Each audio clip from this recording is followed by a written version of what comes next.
Hi everyone, welcome to Community of Cultures CoC Live. I'm hoping everyone can hear me. Just waiting for Jessica to join us because we've got a special session this evening where we're going to be talking about South Asian baby loss, but we're going to be focusing on the impact on the wider family. So looking at grandparents and at siblings as well. And as I said, we've got a special guest. Jessica, who hopefully will be joining us in a couple of minutes.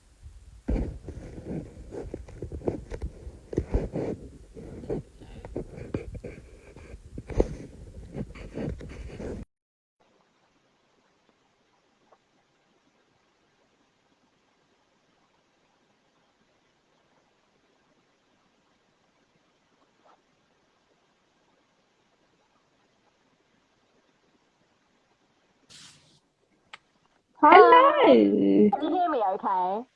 Yes, I think so. Great, great. Bro- Using headphones, I don't usually use them, so. I was just introducing the chat, just saying we're going to be talking about South Asian baby loss and on the impact of the wider family, so in particular grandparents and siblings. But I will just introduce the Community of Cultures project first for anyone who's watching and hasn't watched before. So we are a national project that's owned by the Sheffield Maternity Cooperative, but we offer our community of culture support all over the Yeah. UK and actually beyond sometimes. And what we do is we offer supportive spaces and we do a lot of raising awareness of different topics, reproductive topics, and we support people from Black communities and Asian and ethnic communities on various stages of the reproductive journey, and that includes loss and fertility as well. And yeah, so tonight as I said, we're talking about South Asian baby loss. We've had a recent chat about South Asian baby loss, but this is more of a focus on the wider family. And hmm I'm joined by Jessica, and Hi. I am just going to let you introduce yourself, Jessica, and tell us how you're feeling and what vibes you're bringing tonight. So I'm Jessica. I am a mum of three, one 4-year-old and two angel babies. I had a miscarriage in September 2020, and I had a stillbirth in September 2021, to a little girl. And yeah, and that's me. There's what I want to bring tonight is an understanding that we're not the only ones that are impacted with baby loss. Looking at the wider family, so grandparents, siblings of that child as well. So that's what I want to discuss today and kind of put that out there because I think we can kind of sometimes get lost in um, just looking at the parents really and not seeing Yeah, the impact on everyone else around it. yeah, definitely. Because it is, it's a family unit. It's a family event, I guess. It impacts everyone. Definitely. And I think when you have a baby, everyone's so excited. Everyone's so Yeah, excited. And they go through that journey with you from beginning to the end of having a baby. And I think they go through that whole journey throughout, right? So like when you have a baby, yeah, their first day at nursery, their first tooth, all of those things. And you genuinely share it with your families. You send pictures and look at them like look at the brother and sister together and all those things. So when it comes to baby loss, you're also on that journey with them as well. It is the most negative part of pregnancy, yeah, but you share that journey with them. And sometimes, without realizing, we share that journey with our parents because they may have yeah, gone through that themselves when they were having children, and never had the chance to speak about it. yeah, definitely. So Um, it's not, yeah. No, no, no. You go, you go. no, no, no, Karen, Karen. Um, so I just wanted to basically, I wanted you to tell us as much as you feel comfortable doing so hmm about your experience of loss and what led you to do the work that you do today. So, like I said, in September 2020, I had an early miscarriage during COVID. And it was a horrible experience because obviously COVID was going on. NHS staff was really, really pushed. And I just didn't feel no support from the staff there. It was very much kind of like, I walked in, I was bleeding. I didn't know how much I should be bleeding, how much I shouldn't be bleeding. And I remember one of the midwives saying, well, you're probably having a period and losing your baby at the same time. And I was like, whoa, like, and I had no one with me. Yeah. Yeah, and I had no one with me because you wasn't allowed to take anyone with you. And No. I was like, oh, okay. And then like I came out and I spoke to my mum, and mum was like, that's unacceptable. No one should speak to you like that. And then if I realized after I walked out of the hospital, and then I had blood tests and all those things, and I got That's right. from the hospital about after 6 weeks saying, we're really sorry, but your HCG has dropped, which means you've lost the baby. And I was like, oh, okay. And then she was like, okay, see you later. And I was like, oh, sorry. What Was happens that a next? phone call, did you say? Yeah, it was a phone call from the midwives to let me know that my Yeah, no. bloods had gone down. And I was like, Yeah. what happens next? What do I wait for? Like, when will I know everything's passed? And she was like, oh, and then she kind of realized that I had no idea what was going on. Yeah. And that was a big trigger. And I think I really found it difficult to accept. And I hid myself away. Like, I found it very hard to accept that. When I had my daughter in September 2021, that was very, very quickly. Like, we went for a scan because I was really big. And then we just got told in the scan that her heart had stopped beating and she's passed. And I was like, whoa, what? No, no. And when I looked up, she wasn't moving. And that, again, happened really fast. But the support we received from the NHS on that side was very fast, and it was very much there. Yeah. Everyone around you was part of your story, was part of your journey. Within 2-3 minutes, I was put into a room with a bereavement midwife. I'd never even heard of a bereavement midwife. And this bereavement midwife has now been in contact with me for nearly a year. But she was my strength and my support in terms of, this is what's going to happen next. This is how things are Yeah. going to happen. And, even to the point where I asked her, what will baby look like when I have the baby? And she was honest, and she was just like, this is what it would be like. And don't worry about bags and clothes and things like that, because you literally, when you have a stillbirth, mine happened 48 hours. I delivered 48 hours after I had found out. So I found out on the Friday, and I had a hormone tablet the next day. But my husband wasn't with me when I had my scan, so the next day he asked to see the baby on the scan as well to make sure. And then we were put into this suite called the Blossom Suite, and we were, it had like a kitchen, it had like a TV, and I think it was to kind of make things comfortable. And Yeah. you don't realize what's going on around you. You're just like, oh, look, there's a kitchen. Oh, look, there's this. You don't realize what is actually going on. Yeah. And then I had a hormone tablet on Saturday. By Monday morning, I was ready to be induced. By Tuesday morning, I'd had her. So it was very much really fast, but the support was all there. And I Yeah. think as well, that journey was also with the parents, because my parents and my mother-in-law were aware of what's happened. But even after I had the baby, the hospital were like, your parents are more than welcome to come in and see you, even though COVID wasn't allowing it at that point. But because of the situation, they were allowing whoever we wanted to come in to see the baby. Now, at that time, it was the right thing to do. Looking back, reflecting on it, no one needs to see a child that's passed. Yeah.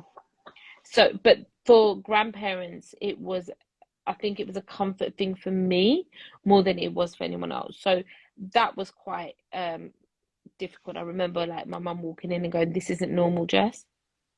But in my Yeah. mind, I was like, "What do you mean? No, she's still my daughter." But it was normal in my eyes. But looking back, it wasn't. But that support was right there, and it was still there, and it's still there now as well. Whereas when I had the early miscarriage, there was no support after at all. Yeah.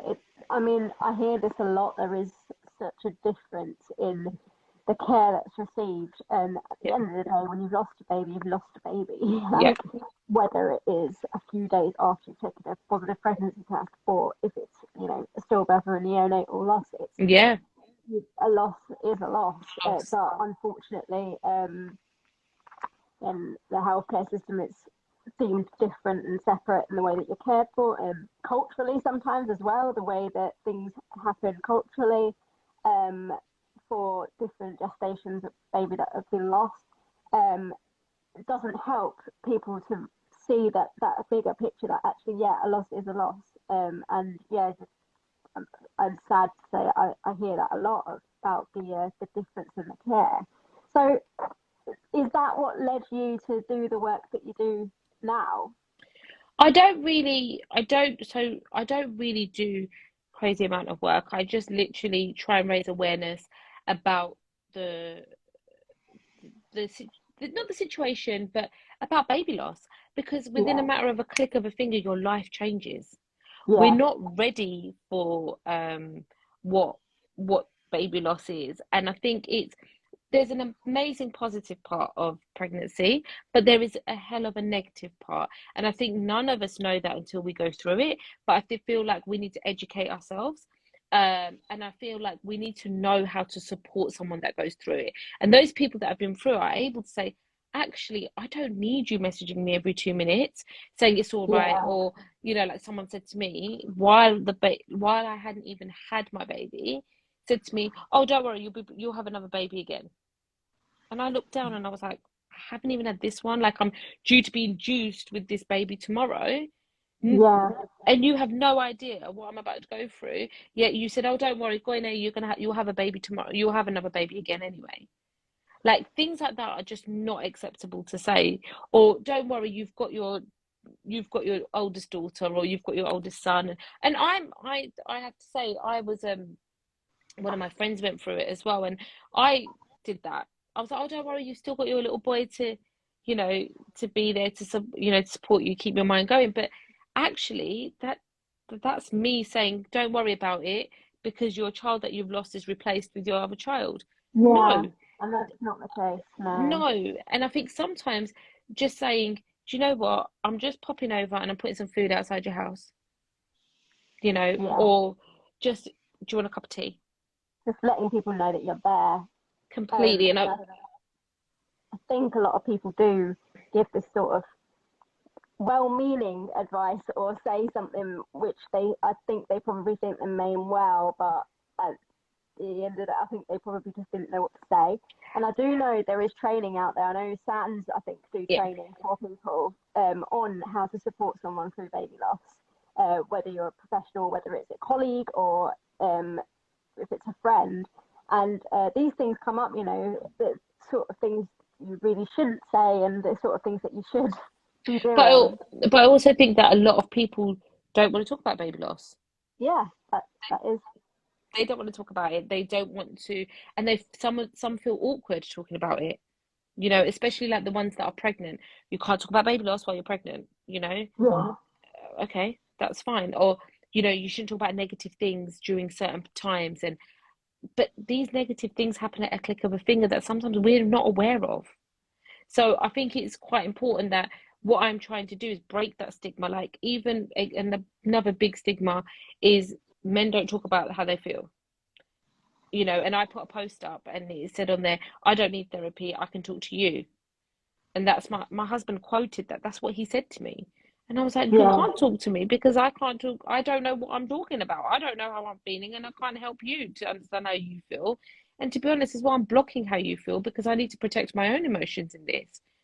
yeah. So Sometimes speaking to someone outside of the situation can be helpful. Definitely. completely.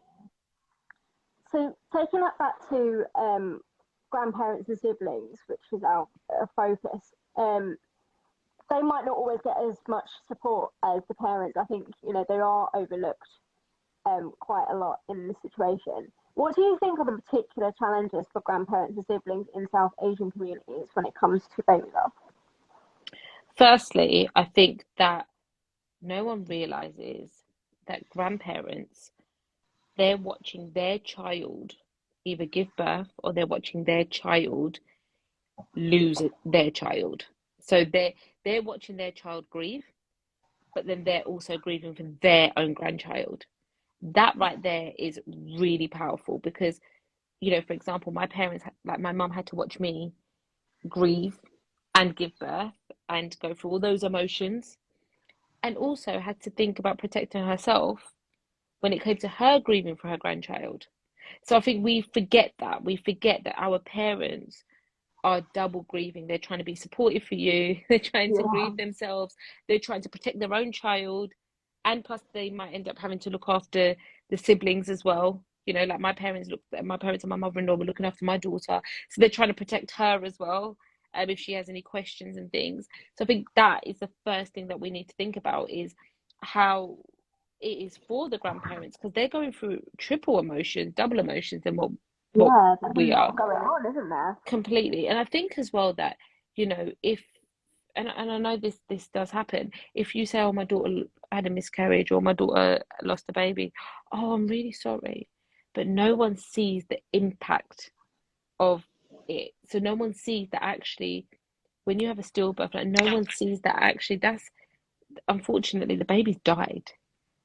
I Yeah. always feel like if a child was, for example, had a neonatal death, I think it may be considered more of an impact than because of stillbirth, because the people don't see that, and I think that's really hard as well, because no one turns around to a grandparent and goes, "I'm really sorry for your loss," No, that is true. But if there was a neonatal loss where the baby is, because the baby was physically there for people to see and embrace. yeah, I think that's quite different, and I think there's not that much support for grandparents in especially in the South Asian community, because they can't talk about that. How do they talk about yeah, that? Like, how could my mum or my mother-in-law go to their mum, to the nannies, and say, "Oh, this happened"? They'll go, "Oh, okay. Well, this is what you've got to do," and that's it. Because in their generation, it was very much kind of like, you deal with it and it's done. Move forward. brushed under the carpet.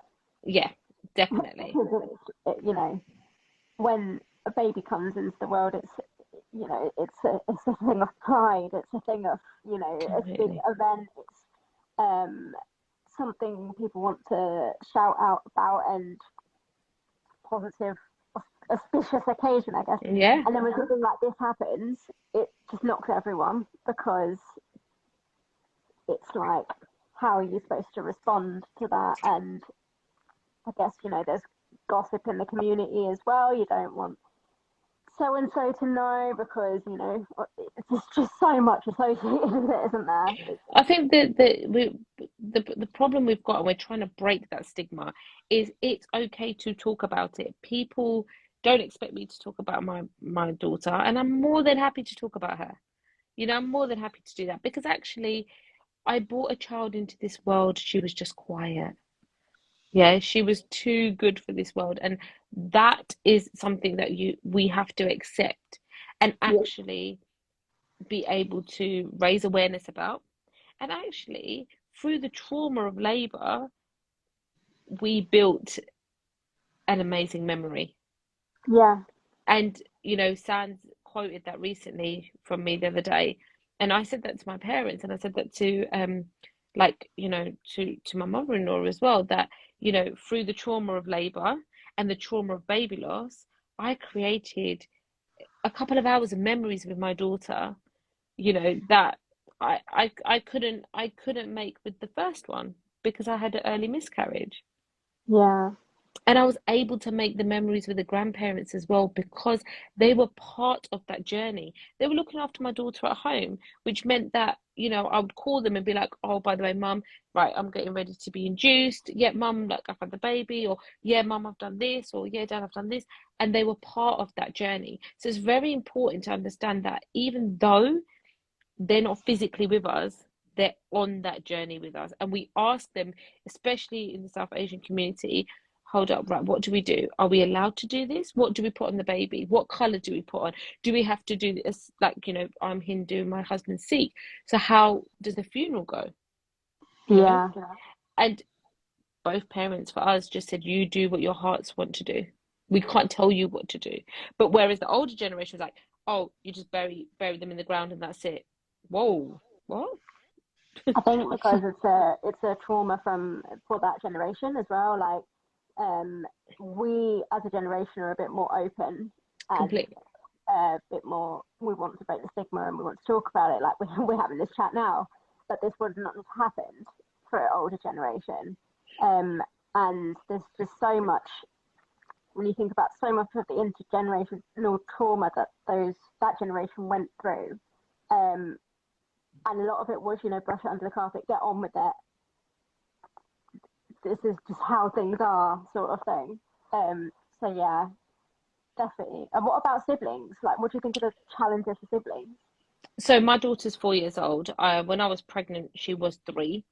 Throughout the whole pregnancy, she was hard work, hard work. She had no bond with this baby at all, at all. She would like scream, cry, hit out. She wouldn't even touch the baby's butt, like baby bump. She wouldn't even want to see the scans. She just didn't care. And it was obviously after knowing that she was aware that something wasn't right. And they say children do. She just didn't have a bond at all. We had like one picture taken at a wedding, and you could just see her looking away. She didn't have a bond at all.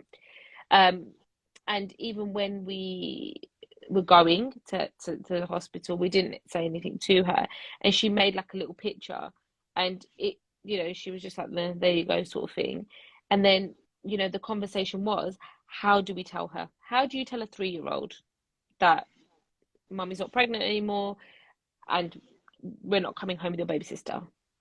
And San's booklet said you use the word death, you use the word died. And I was like, no, because if I use those words, then I have to use birth. I have to use how that started. And that's a whole conversation that can be very confusing for a 3-year-old, especially when they're like, well, my mummy and daddy have gone, where have they gone? So when we came home, we made the decision to sit down. And the first thing my daughter said to me is, Mummy, where's your tummy gone? And I was like, okay, so mummy had a baby. And she's like, baby? I said, yeah, but the baby's at the hospital because baby wasn't feeling very well.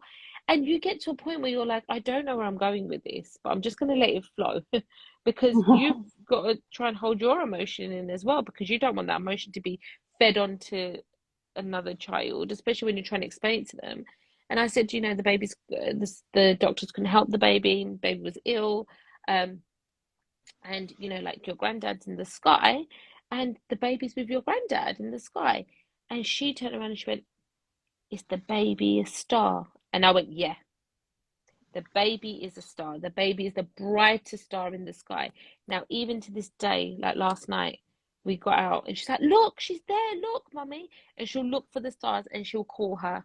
And even like Father's Day, she made a picture for her dad from her little sister and said, Mummy, can we put it on a lantern so then it goes up in the sky and then she can see it? And she brings her part of our family. She talks about her all the time. She draws pictures of her. She embraces her all the time. But she grieved for her, but she'd never met her. Yeah. So like in January, she would cry and she'd be like, oh, like my baby sister, like, I didn't see her, or I can't see her. And we'd be like, but you've never met her. But in her eyes, she saw all of those things. She saw her, she knows her baby sister. And like, it's her birthday coming up on the 28th of September. It'll be her first birthday. And, my daughter was like, oh, but she's a star. We can't celebrate her birthday. And I'm like, of course we can, darling, because on your granddad's birthday, we get a cake and we normally do presents, like we do a birthday card. And she was like, yeah, Mummy, can we get a cake with loads of stars on it? I said, of course we can. And we can sing happy birthday to her because she can still hear us.